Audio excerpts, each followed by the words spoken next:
أعوذ بالله من الشيطان الرجيم. بسم الله الرحمن الرحيم. الحمد لله وأفضل الصلاة وأتم التسليم على الصادق الوعد الأمين سيدنا ونبينا محمد وعلى آله وأصحابه ومن تمسك بسنته إلى يوم الدين. اللهم اغفر لنا ذنوبنا وذنوب آبائنا وأمهاتنا ولإخواننا الذين سبقونا بالإيمان. اللهم اجعلنا ممن يستمعون القول فيتبعون أحسنه. اللهم أرنا الحق حقا وارزقنا اتباعه وأرنا الباطل باطلا وارزقنا اجتنابه. اللهم أنت خالقنا ورازقنا وزدنا علما برحمتك يا أرحم الراحمين. أما بعد, Assalamualaikum warahmatullahi wabarakatuh. Muli mga kapatid sa Islam, alhamdulillah sa oras, lakas at biyaya na ipinagkaloob sa atin ng Allah, inaanyayahan po namin kayo, 10 ng inyong mga mahal sa buhay, ang inyong mga anak, pamilya, yung nandiyan pa sa Pilipinas na gising pa sila, at dito sa gitnang silangan at sa buong mundo, ang sino mang nanunood, inihiling natin sa Allah na ang gabing ito ay makabuluhan sa atin, makamit natin ang pagpapala at ang habag ng Allah, dahil tayo lamang ay nagtitipon, nanunood at nakikinig dahil sa pagmamahal natin sa Allah subhanahu wa ta'ala, sa turo ng mahal nating Propeta Muhammad alayhi salatu wasalam. Pakinabangan po natin ang natitirang mga oras natin na sana ito ay tanggapin ng ating tagapaglikha. Allahumma amin, Allahumma amin. Bago natin simulan, alhamdulillah, in-invite ko yung isa sa aking mga anak na basahin niya. Nung una nakabasa si Mujahid, tapos si Marjana nung last 2 weeks. Ngayon yung bunso ko na naman ang magbabasa. Babasahin niya itong surah na imuras niya ito dati, pero alhamdulillah review na lang ito ha. Marwa, bismillah. Sige, basahin mo. Lakas ha. أعوذ بالله من الشيطان الرجيم. بسم الله الرحمن الرحيم. والعاديات ضبحا فالموريات قدحا فالمغيرات سبحا فأثرن به نقعا فوسطن به جمعا إن الإنسان لربه لقنود وإنه على ذلك لشهيد وإنه لحب الخير لشديد أفلا يعلم إذا بعثر ما في القبور وحصل ما في الصدور إن ربهم بهم يومئذ لخبير. Alhamdulillah, still remember ha? Alhamdulillah. Gantimpalaan ka ng Allah, Marwah, Lujin. Alhamdulillah, you still remember the Suratul Adiyat. Isa yan sa paborito mo ha. Ako, si Mujahid, ang paborito mo. Ano yung paborito mo, Mujahid? Wadduha. O, di ba? Tapos, natignan natin yung Wadduha. Natignan natin yung tafsir, di ba? Okay, so, siyempre, binasa mo yan. Gusto ko rin ito basahin dahil, una mga kapatid, sa pamamagitan ng pagbabasa natin ng mga ayat ng Allah subhanahu wa ta'ala, bawat isang kataga na basahin mo lang to ay bibiyayaan ka ng Allah subhanahu wa ta'ala ng 10 na hasanah. So, isang letra lang yun ha. So, basahin natin. A'udhu billahi minash shaitanir rajim. Bismillahirrahmanirrahim.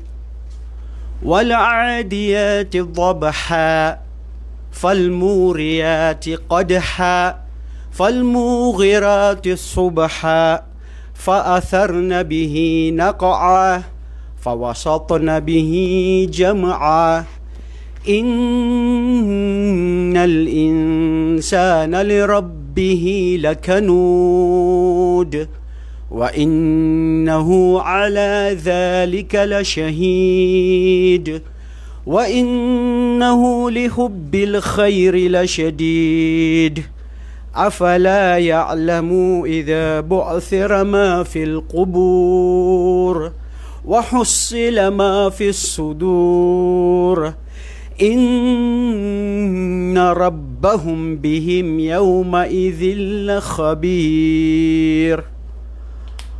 Allahu Akbar. Allahumma ij'alna min ahli al-Quran. Allahumma amin. Allahumma amin.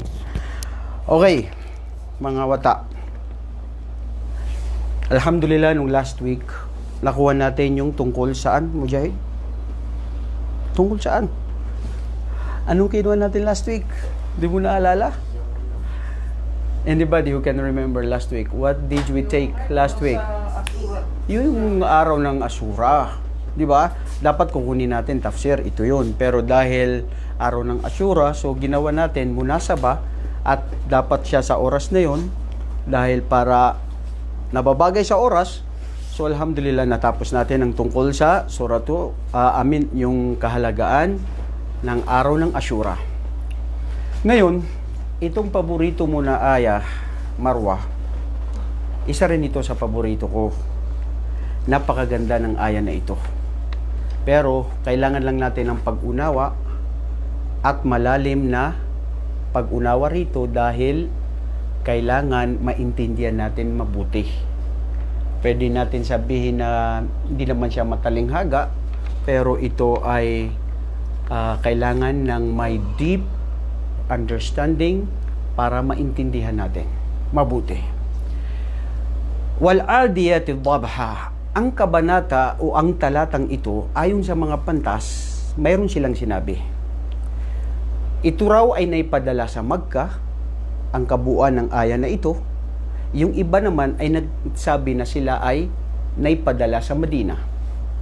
Nakuha natin nung mga nakaraang lesson natin na ang mga aya o talata, salita ng Allah na naipadala sa Makkah, ito yung si Propeta Muhammad sallallahu alaihi wasallam ay ito yung mga patungkol sa araw ng paghukom, patungkol sa imperno, patungkol sa paraiso, di ba? Patungkol sa paniniwala, kung sino maniniwala, bibiyayaan ng Allah ng paraiso, at yung sa imperno ay siya ipaparusahan ng Allah subhanahu wa ta'ala.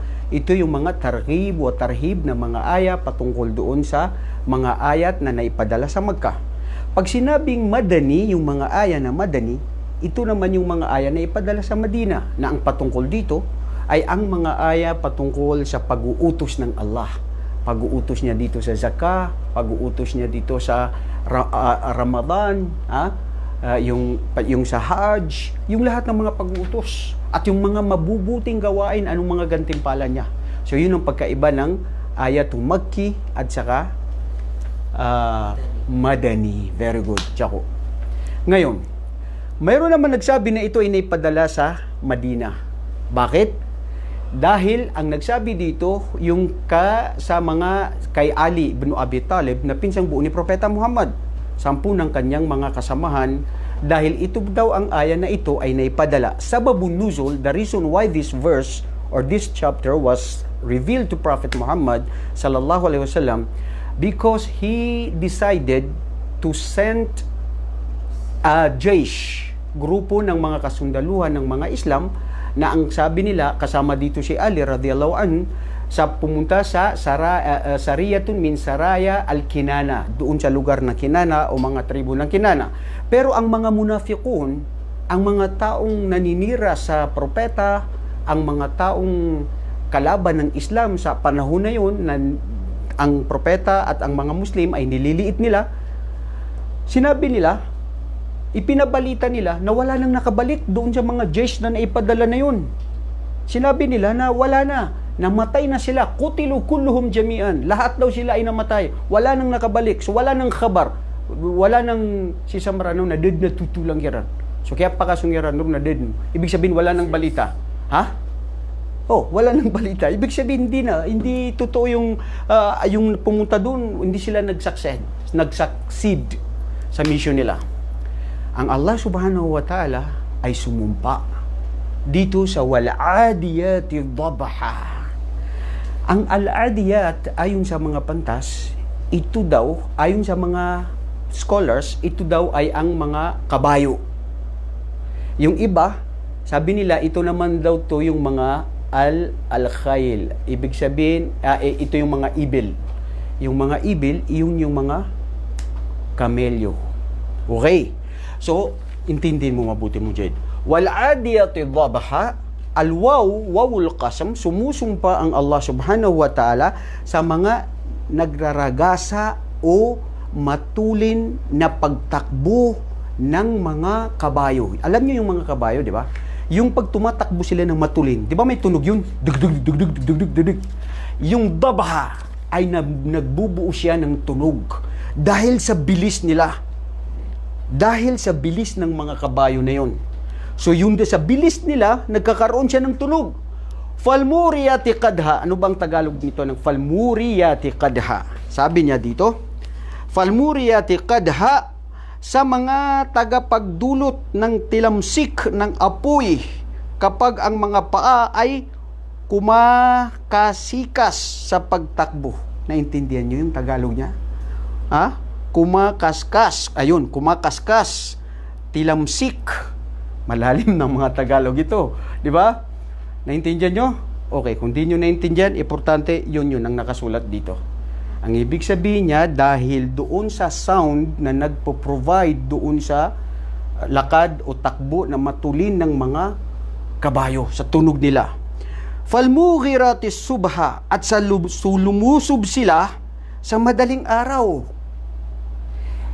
Tignan nyo ang connection dito. Kaya nasabi na ito daw na ipadala doon kay Ali o yung sa Madina. Kasi ang Allah ay sumumpa dito. Muhammad, yung ipinabalita nila sa'yo na patungkol sa mga ipinadala mo ng mga jaysh, hindi katotohanan yan. Dahil ako mismo ang sumusumpa na ito ang nangyari. Si Propeta sallallahu alaihi wasallam, pag sila ay nakikipaglaban, karamihan ang oras ay fajr, bukang liwayway.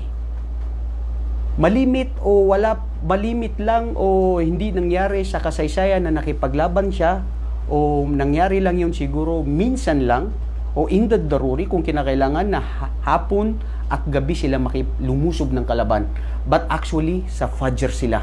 Kaya dito sinaksihan din sa lumulusob sa madaling araw. Pinalusob sila sa madaling araw. Binulabog ang makapal na alikabok, faathar na bihi naqaa.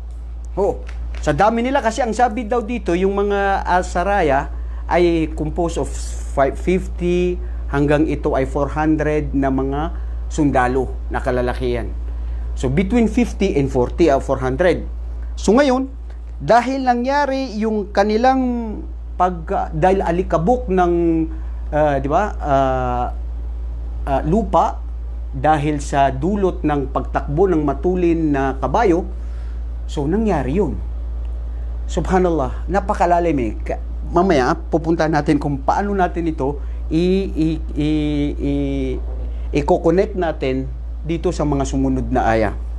Sabi ng Allah, fawasatna bihi jam'a. Fawasatna bihi jam'a ay sila ay nagpumilit siyang makalapit sa gitnang pinagtagpuan ng mga kaaway ng magkakasama. Iba sa mga pantas, sinabi dito, dumating na sila sa loob ng lugar ng mga kalaban. Nangyari ang labanan, nagtagumpay ang mga kamusliman dahil sa tulong at habag ng Allah sa mga taong tunay na tigib na naniniwala sa Kanya. Ang aral dito, huwag tayong manalig sa lakas natin, sa talino natin, sa dami ng sandata. Manalig ka sa Allah na Siya ang tutulong sa iyo sa anumang paghihirap o mga dalamhati o inyong mga hinihiling. Tama? So yun, sinabi ng Allah kay Propeta Muhammad na ito yung nangyari. At doon, sabi din, dahil nakikita natin ang mga kabayo, sila yung ginagamit sa kapanahunan na yun na para sa pakikipaglaban. At maski rin ngayon, di ba, nanonood kami minsan ng mga, ano ba yung mga pelikula, Lord of the Rings, ano pa yung yung mga pelikula na papunod natin, ang Los Karamihan, sinasakyan nila mga kabayo, di ba? Wala pa yung mga tora-tora, wala pa yung mga mga gamit, mga tank na pwedeng lumusob, di ba? Ang ginagamit kabayo talaga. Kaya ang mga kabayo, ang ayon sa sabi ng mga pantas, ay pag sila ay inalagaan mo, pinakain mo ang mga kabayo, inalagaan mo at pinakain mo, kahit sa dalhin mo sila sa labanan, sa pakikipaglaban, tutulungan ka nila at hindi sila matatakot dahil sa serbisyo na pinakita mo sa kanila. Dahil sa pagmamahal at pag-aalaga mo sa kanila. Sino yun? Ito yung sifat ng mga kabayo. Katangian nila. Subhanallah. Dito ngayon papasok ang sinabi ng Allah subhanahu wa ta'ala sa Quran. Anong sinabi niya? Innal insana li rabbihi lakanud. Allahu Akbar. Innal insana li rabbihi lakanud. Katotohanan, ang tao sa kanyang Panginoon, ang Allah subhanahu wa ta'ala, siya ay kanud. Anong ibig sabihin ng kanud? Ang kanud, marami ang sinabi dito ng mga pantas. Ano ang ibig sabihin ng kanud? Kanud bima'na kanud kafirun ni'mah. Siya daw yung tumatalikod o hindi kumikilala sa mga biyaya ng Allah. Sino yun? Ang tao. Isa yun sa ibig sabihin niya. Ibig sabihin ng tao, hindi siya laging nag-aalaala sa mga biyaya ng Allah na ipinagkaloob sa kanya. Pangalawa, asi, makasalanan, ang ibig sabihin ng kanud.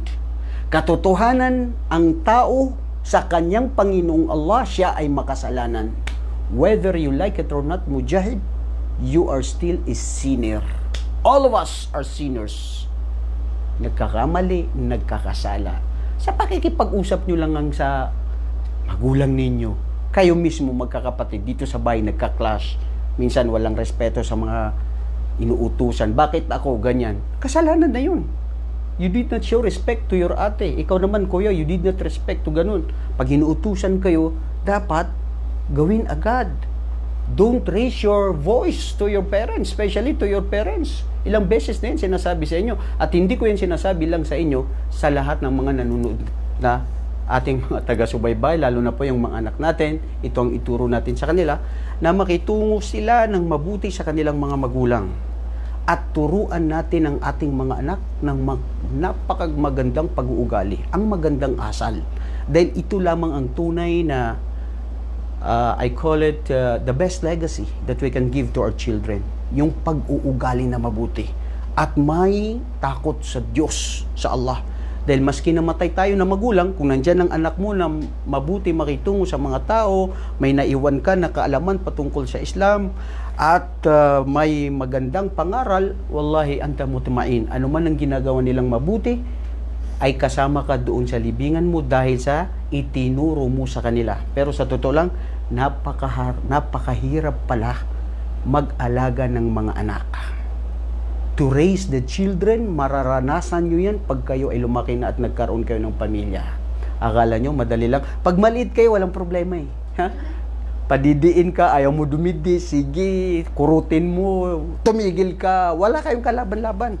Problema pag ngayon, lumalaki na kayo, hindi nyo alam minsan ng magulang, nagiging sensitive sila, nagsasalita kayo na nasasaktan sila, dyan tayo, kami, sinusubukan tayo lahat ng Allah patungkol dyan. Kaya, ibig sabihin dito, katotohanan ng tao sa kanyang Panginoon, siya rin ay makasalanan. Pangatlo, al-kanud alladhi yaudu al-masahib wa yansah. Siya yung pag may mga dumarating sa kanya na anumang mga pahirap, parang nasisisi siya sa kanyang Panginoon na bakit itong nangyari sa akin, o di kaya nakakalimot siya sa lahat ng anumang mga ipinagkaloob sa kanya ng Allah. Tignan nyo, example, tayo na tao. Sa loob ng buhay natin, di ba? 15 years old ka, 13, ilang taon ka, 12 ka, 13, o sige, ano na yon, yung mga edad ko, edad natin, edad ninyo, kayo lahat dyan, ano man ang edad natin na nanatili tayo dito sa mundo, sa dami ng biyaya na ibinigay sa atin ng Allah, kapangyarihan na ibinigay sa atin ng Allah, sa magandang pangangatawan na ibinigay sa atin ng ating Panginoon, nagkaroon lang ng COVID na hindi pa nag-isang taon ang COVID ngayon. Ang dami nang nagsasalita patungkol sa nangyari na ano ba itong nangyari sa atin, miyakabina sa agyang kaya COVID, nakasira, nagpasira na ito sa ekonomiya, sana mawala na ito, ganito, ganyan. Nagrereklamo agad, yan ang tao, madaling magreklamo. Samantalang nakalimutan niya yung mga ilang daan taon na siya ay nanatili na mapayapa, malusog, marangya ang buhay, nakakalabas ng ilan-ilan. I'm speaking about ourselves. Tayo mismo, di ba? Naranasan natin dito sa bahay nung nagkaroon ng quarantine. Isang 2 weeks, 1 month, hindi tayo pwede lumabas. Tapos reklamo kayo ng reklamo. Mainit, sa kapanahonan ngayon, sana makapunta sa park, sana makapunta sa mall, lahat. Tapos nakalimutan niyo yung ilang taon na kayo ay nasa Maranya, tapos ito lang dumating sa inyo, pagsubok lamang ng Allah, nagrereklamo tayo agad. Yan ang tao, lakhanud. Sinabi din dito, an-na'im li rabbihi annahu kafur wa kanud aidan bakhil. Anta ta'rif bakhil? Mudya ko, ang bakhil ay yung kuripot. Ano pa yung kuripot na sakim? Yun, that's the right term. Pahingi, ayaw. Akina, pag kumuha ka, laki-laki ng kinuha mo. Astagfirullah. Ang humingi, magulang mo. Sasabihin mo, laki-laki ng kinuha mo. Samantalang nagbigay sa iyo doon, magulang mo. Subhanallah. Ha? Ano? Ito kayo, ito tayo, sarili natin, ang ating pinag-uusapan ngayon, sarili natin. Huwag na natin pag-usapan ng ibang tao. Maglibak pa tayo magkaroon ng kasalanan. This is our personality. Ito tayo. Makasalanan, kuripot, nakakalimot ng mga biyaya ng Allah, laging nagrereklamo. Kanud, isa sa naalala ko dito sa kanud, subhanallah, minsan, si Ali bin Abi Talib, pinsan ng propeta na asawa ni Fatima, na anak ni propeta sallallahu alaihi wasallam, pinsang buo yun ni propeta Muhammad. Tapos anak ni Muhammad si Fatima na naging asawa niya. May nakita siyang isang babae fi sahra. Tapos yung ano daw niya, yung kabayo niya or yung khayl niya, ibig sabihin yung kamelyo niya ay hindi lumalakad. Ha? So, ang ginagawa ng babae, pinapalo niya. Basta nakita nga niyan, sinong babae, tatanong mo pa yung babae. Sino yung babae? Hindi ko alam yung pangalan ng babae yun. Importante, ang kwento dito sa athar, nakita at ikinwento sa mga tarikh na si Ali, na pinsang buo ni propeta, nakita niya yung babae na yun, na pinapalo niya yung kabayo niya or yung khayl niya na hindi lumalakad. Tapos, pag napalo niya, lalakad na naman siya. Tapos, hindi magtagal, uupo na naman. Papaluin na naman yan. Sabi ng babae, innaka lakanud. Ginamit niya, lakanud, innaka lakanud. Katotohanan, ikaw ay kanud. Nung narinig yun ni Ali, radiyallahu anhu, sabi niya, babae, kalugdan ka ng Allah. Wallahi, sumusumpa ako sa Allah. Ngayon ko lang tunay na naintindihan ng buo ang ibig sabihin ng kanud sa wikang Arabic. Ang ibig sabihin ng kanud, pag hindi mo yan parusahan, hindi yan gagalaw. Sino yun? Tayo rin yun. Mudya ko din. Pag hindi kayo pinagalitan, hindi kayo gagalaw. Mag-study, mag-aral, ayaw. Hindi kayo mag-aral, kukunin mo yung yun, kikilos na siya. Astaghfirullah. Wallahi, this is the reality. Hindi ba? Ako, tayo lahat. Ako, na-experience natin sa office. Sa office. Pag halimbawa, nalilate ka agad, sasabihin ng mudir ko, I'm talking about myself, pag nalilate ako po minsan, pag na-opisina, alhamdulillah, kasi halal naman po. Kasi kung nalilate ako sa opisina, minsan sa isang buwan, kaltas ako ng 200 reals, 150, minsan misis ko, yan, nagre-reklamo, sayang, bakit naglilate ka kasi? Subhanallah. So, gusto natin yun eh. Tapos, ang sabi ng mudir ko, hindi niya ako pinapagalitan, hindi maglilate uli ako. Kaya sabi niya, Amrullah, this is a warning. Don't come late. So, yun. Napapagalitan tayo, so nasusunod natin. Ganun ang tao. Tignan nyo ang syariah ng Allah. Kung ang batas ng Allah ay hindi natin katatakutan, yung mga nangalunya, yung pumatay, yung nagnakaw, walang parusa ang batas ng Allah. Ano lang ang mangyayari? Hindi ba susundin natin ang kagustuhan ng sarili? Dahil ang tao marupok, mahina at sinusunod niya ang sarili, kailangan may batas, kailangan may katatakutan siya na yun ang magpapadisiplina sa kanya. Kayo na mga anak, sino magdadisiplina sa inyo? Ang inyong magulang. Dahil kung ang magulang ay magiging pabaya sa anak, kawawa ang mga bata. At dapat din ang pagtrato ng magulang sa mga anak ay hindi lagi pinapalo at hindi lagi pinapagalitan. Ha? Are, Mujahid. Diba? Kasi dapat may oras na kaibigan mo siya, dapat may oras na halikan mo siya, wata, ito ang gawin mo, ito ang maganda. Huwag yung laging sinisigawan at pinapagalitan. At yan, saksi ang Allah. Ya Allah, saksi ka dito sa mga anak ko. Wallahi, yan ang gusto ko sa inyo. Nakitungo ko sa inyo hanggat ano yung kaya ko na gawin ko na pagdisiplina sa anak bilang isang magulang. Pero sa totoo lang, wallahi, napakahirap talaga magdisiplina sa anak. Mahirap. Kasi hindi mo nung gagawin mo sa anak mo papaluin mo. Pag napalo mo, masasaktan naman ang puso mo. Ganun yun. Oo, totoo yan. Nakaka-relate kayo ng mga magulang. Innal insana lakanud. Katotohanan tayo na tao. Pag hindi tayo pinagalitan, pag hindi tayo binigyan ng warning, hala, sige, gagawin ang gusto niya. Pero, subhanallah, ang Islam napakaganda dahil may batas na dapat nating sundin. Sabi dito, lakanud, wa innahu ala dhalika la shahid. Katotohanan, mismo siya, ang tao na ito, na tinutukoy natin na sarili natin, dhalika la shahid, siya ang nakakasaksi at siya ang may buong batid. Alam niya ang sarili niya. Tama? Tama? Mujahid, did you get the point? Did you understand what I say? I said, nobody knows of your personality except yourself. Am I right? Mismong Allah nagsabi, balil insanu ala nafsihi basira sa Quran. Katotohanan ng tao, siya mismo ang tunay na nakakaalam sa sarili niya. Di ba? Alam natin ang sarili natin. Minsan, sabihin mo sa kanya, oh bro, kumusta ka na? Sasabihin niya, wallahi akhi, ang laki ng problema ko. Bakit? Guilty ako sa nagawa ko, napagalitan ko yung nakapaglibak ako. Wallahi, yun, alam mo sarili mo eh. Alam mo yung ginawa mo na kasalanan. Alam mo na kuripot ka. Alam mo na masama ka.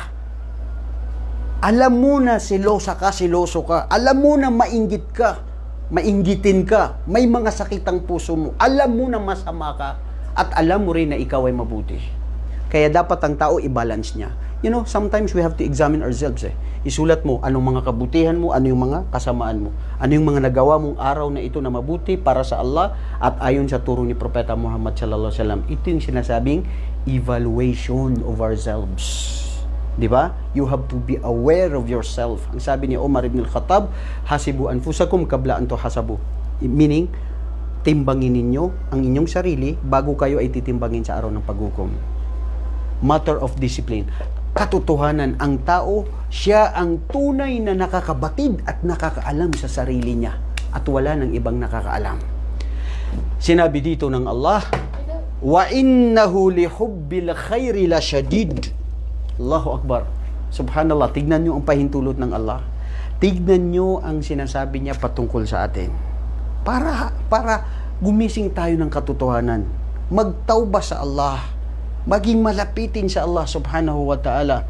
Dahil isipin nyo, dito sinabi ng Allah na sinaksihan niya mismo, wa innahu lihubbil khairi la shadid. Ang tao, katotohanan siya, gusto niya al-khair, ang mga mabuti, na shadid, na gustong-gusto niya ang mga mabuti na ito na la shadid sa sobrang pagmamahal niya. Ayon sa mga pantas, tafsir nila dito la shadid, ang tao gustong-gusto niya ng pera. Anong? Tama, mali? Sino sa inyo ang hindi niya gusto ng pera? Taas ang kamay. Walang nagtaas. Ibig sabihin, nakaugat na sa puso't isipan natin, bata ka pa lamang, mahilig ka na ng pera. Hindi niyo naalala nung mga maliit kayo? Bigyan lang kayo ng 5 pesos, 10 pesos, o may magbigay sa inyo sa mga tita ninyo, kamag-anak, 100. Bata ka pa, parang hindi ka pa marunong bumili. Gusto mo. Nakatago yan. Tapos ikaw, Marjana, minsan binibigay mo kay umiya mo, marunong ka maghawak ng pera. Ha, 'di ba? Gusto mo nakakapag-ipon, meron kang alkansya. Yung iba diyan, pag may pera, hindi niya ilalagay sa alkansya.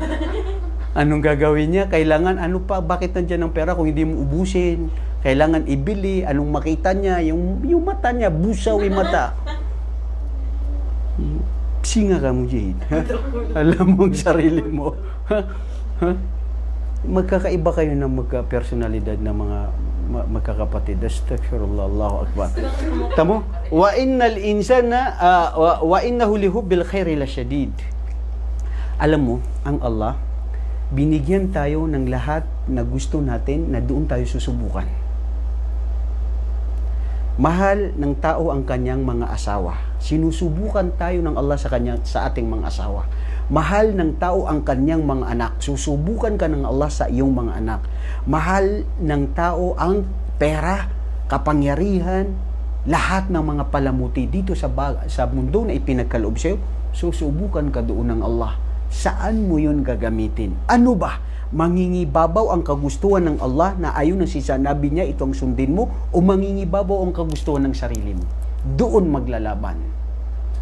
Ang pera. For example, kayo, pag may pera na nandyan, 500 reals, makita ninyo. Walang nakakita sa inyo. Ano, pupulutin nyo na lang? Ha? Sige na, I have to examine. Kayo. O di ba magkakaroon ka ng awareness? Uy, pag kinuha ko to, magkakasala ko, hindi sa akin ito. Dapat ibigay ko ito sa sinong nagmamayari. O kung napulot mo sa isang hotel, kukunin mo, ibibigay mo doon sa labi, sa receptionist. Sa Magka, kung nandun ka sa Magka, anuman ang mapulot, makita mo, passport, pera, alahas, ibigay ito doon sa guard para sila ang magtipon at maibigay doon sa sinuuli ang doon ka susubukan eh. So tayo, minsan, alam natin na itong pera na ito, maski ito ay haram, maging riba, lalo na po yung mga nagpa 5-6 dyan. Lalo na yung mga nagpapautang na may pangdagdag. Lalo na yung mga magnanakaw na kurap sa gobyerno, kinakain nila yung pagyamang bayan. Bro, kapatid, sister, saan kayo kukuha ng pambayad ninyo sa araw ng paghukom? Wallahi, dito sa mundo, sige lang, nagpaparaya tayo, pero ang problema, saan ka kukuha ng ibabayad mo sa tao na nalinlang mo, nakuha mo yung yaman niya, yung karapatan niya, hanggat namatay kayo, hindi ka nakapag-sorry sa kanya, ano nang mangyayari sa'yo sa araw ng paghukom? Diba? Sabi ng Allah subhanahu wa ta'ala, afala ya'lamu idha bu'thira ma fil qubur. Tignan nyo, ang sabi ng Allah dito, katotohanan, ang tao sa kanyang Panginoon, siya ay makasalanan, marupok, mahina, at sinusunod ang sarili niya. Kung hindi mo pagalitan, hindi siya gagalaw. Kung hindi mo siya bigyan ng warning, hindi siya kikibo.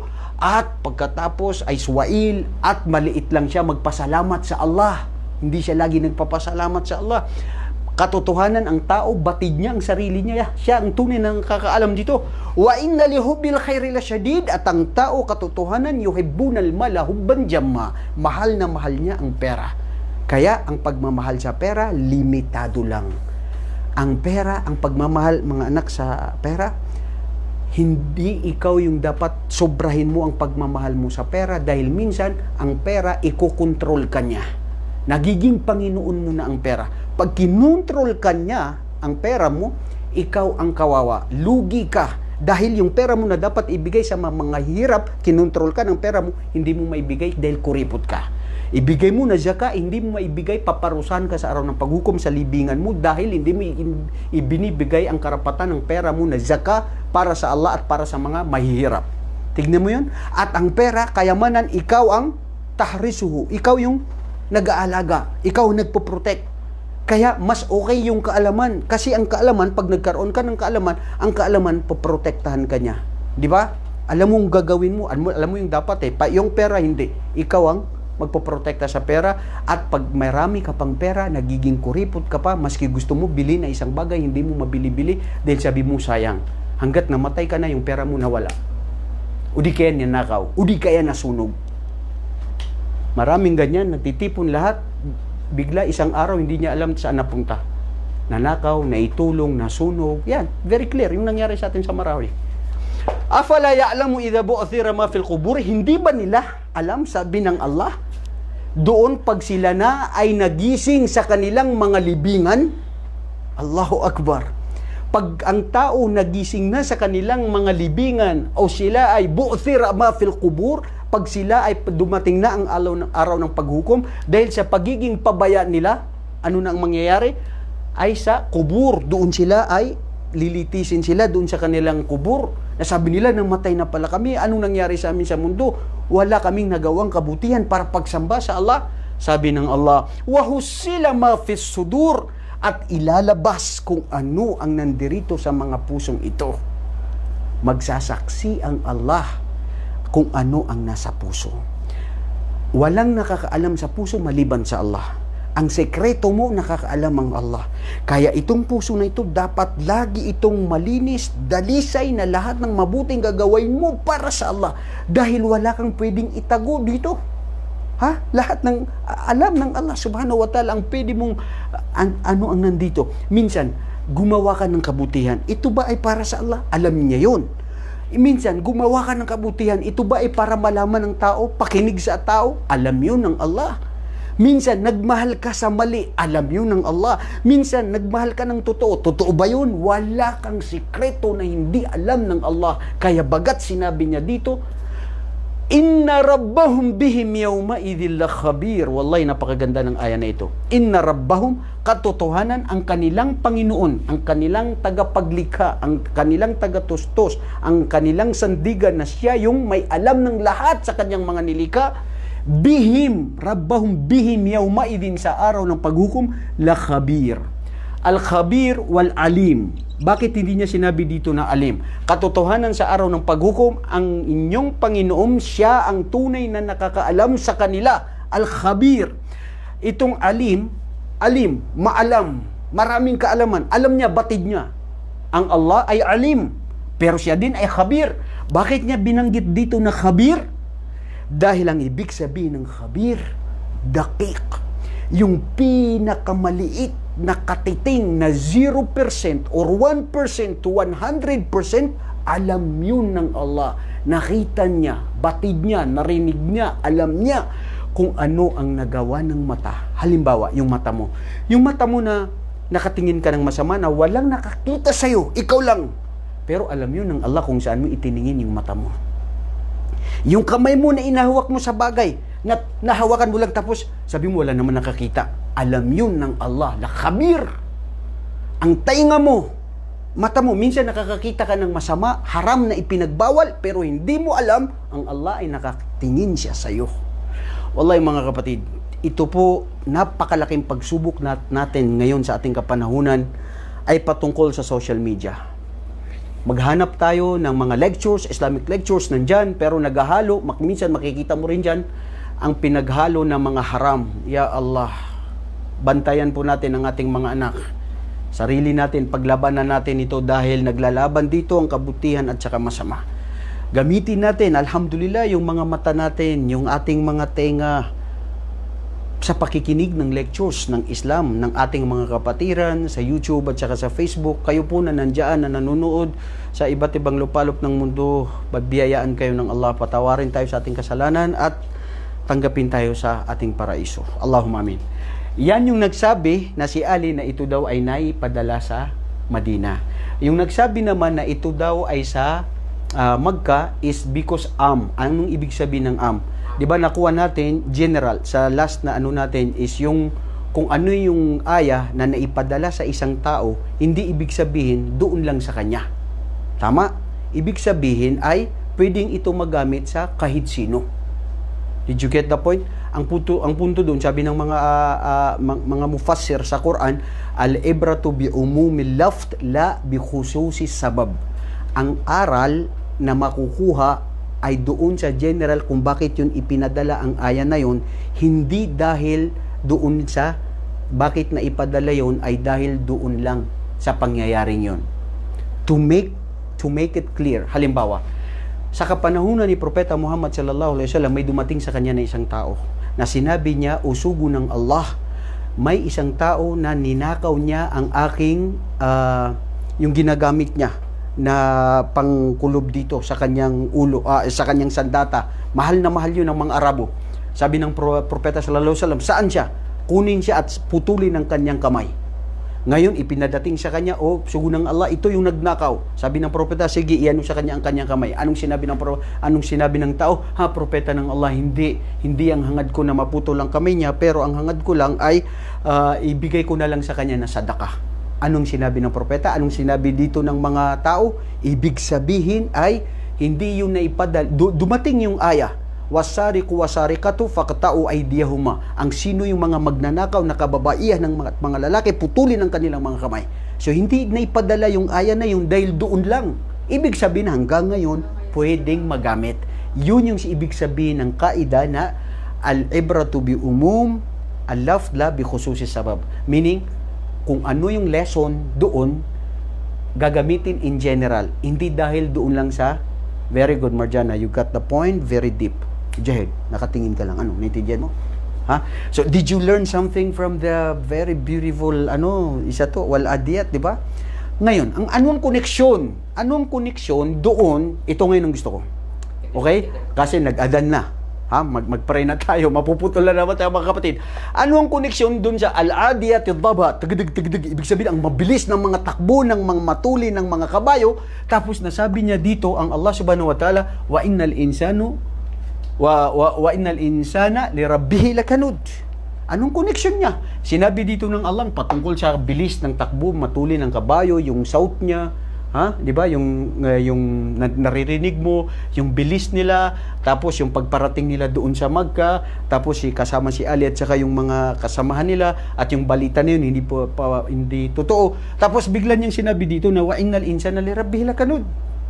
Katotohanan ng tao sa kanyang Panginoon ay siya ay kuripot, makasalanan, hindi nagpapasalamat sa Allah, tapos hindi makontento,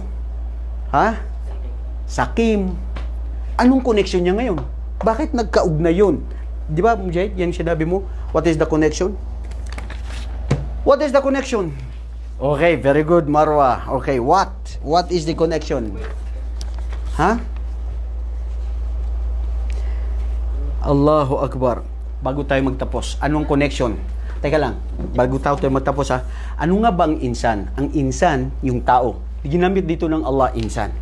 Sinabi rin ng Allah sa Surah An-Nisa, verse 27, wa khuliqal insanu dha'ifa. Ito yung mga karakter ng tao. Ito tayo eh. Yung ano ba 'to yung tawag doon, yung katangian. Katotohanan, ang tao siya ay mahina. Di ba? Mahina tayo. Maski gaano ka kalakas, minsan nanghihina ka. Maski gaano maski gaano kalaki, minsan ang iyong pananampalataya, minsan nanghihina ka, nagkakasala ka. Sabi ni ng Allah sa Suratul Ibrahim, innal insana lakafur. Innal insana ladalumun kafur. Katotohanan, ang tao, siya ay kafur. Kafir sa Allah. Ibig sabihin, hindi kumikilala sa kanyang Panginoon. Ilang mga tao nagkafir na hindi kumikilala sa Allah? Mapanli lang, di ba? Sinabi din ng Allah sa Suratul Isra, wa kana al-insanu ajula. Sifat ng tao, ang tao, siya ay laging nagmamadali, hindi makapag-antay. Di ba? Yan, katangian natin yan. Al-insanu al-ajula. Tapos sinabi rin ng Allah subhanahu wa ta'ala, wa kana al-insanu akthara shay'in jadala. Inubsari madagla pawalo. Sunjwalay mitiron, innal insana wa kana al-insanu akthara shay'in jadala. Sa Suratul Kahf, katotohanan, ang tao madali at mahilig siya at marami siyang yung pilosopo. Sabihin mo sa kanya, nagre-reason pa. Ikaw yun, ikaw, Mujahid. Sabi ni Umiya mo, itong gawin mo, tama na yung sinabi ng magulang mo, magre-reason ka pa. Kasi tao pala tayo. Ganun. Ang tao laging nagre-reason, laging sumasambat, laging sumasagot, pilosopo. At gusto niya laging nakikipagdebate. Kulikal insanu min ajal, at ang tao ay nilikha namin na siya ay mabilis. Walakad khalaqnal insana min salalatin min tin. Nilikha namin ang tao na siya ay galing sa tin na may pinaghalong tubig at saka lupa.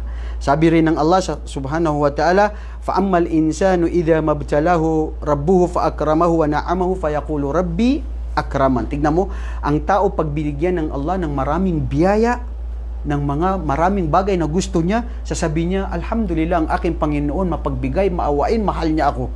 At pag naman siya ay sinubukan namin, sabi ng Allah, فَقَدَرَ عَلَيْهِ رِزْقَهُ فَيَقُولُ رَبِّي أَحَانًا. At pag sinubukan namin ng pahirap, kumunti ang kanyang negosyo, nawalan ng mga pera, negosyo niya, ang sasabihin niya, ang aking Panginoon ay pinabayaan niya ako, o hindi siya magpapasalamat sa Allah, o nagrereklamo siya. Subhanallah mga kapatid, lahat ito ay patungkol sa ating sarili. At dahil po oras na para tayo ay maghiwa-hiwalay, adan na po, maraming salamat sa inyong panonood, biyayaan tayo ng Allah, wa akhiru da'wana, anilhamdulillahi rabbil alamin, salamu